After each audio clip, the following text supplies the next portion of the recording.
So let's think about this.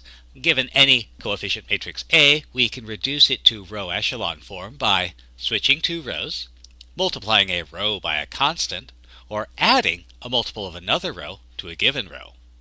These can be performed by left multiplication by an elementary matrix, so we can represent the process as a product, where EI is an elementary matrix and R is the row echelon form of A. And since the determinant of a product is the product of the determinants, this suggests an easy way to find the determinant. For example, let's find the determinant of this 4 by 4 matrix.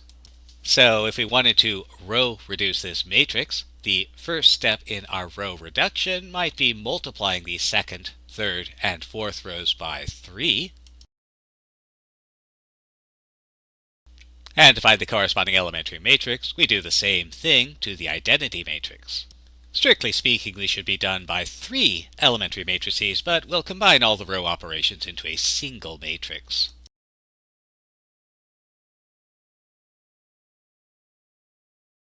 So if I were to take the identity matrix and apply the same row operations, I'd get.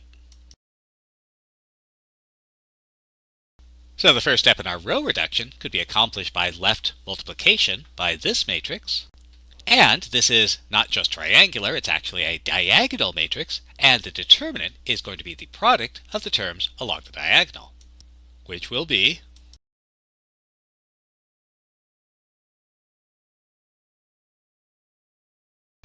Now, going back to our matrix, our next step would be to add a multiple of the first row to the second, third, and fourth row. And so those elementary operations would be.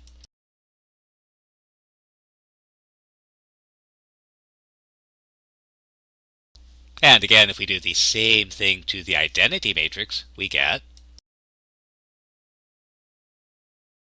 And so the second step in our row reduction can be performed by left multiplication by this matrix. And notice this is a lower triangular matrix, and its determinant will be.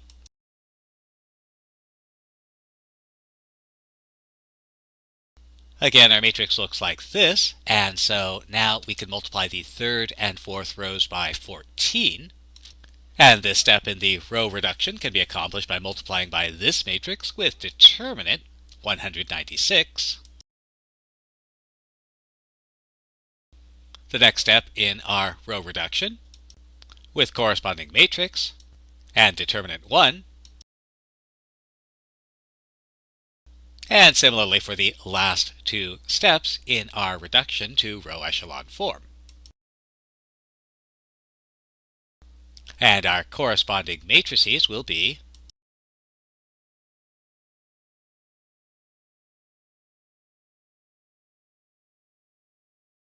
So remember, the determinant of a product is the product of the determinants. So on the left-hand side, the determinant of that product is going to be the product of the individual determinants of our matrices performing the row operation times the determinant of A. On the right-hand side, we have the determinant of R, which is the row echelon form of our matrix. You might think that this hasn't really helped us because we still have to find the determinant of a 4 by 4 matrix, but the reason this is useful is that our final matrix is an upper triangular matrix, and since the row echelon form is upper triangular, its determinant is. Easy to find, and now we can solve for the determinant of A.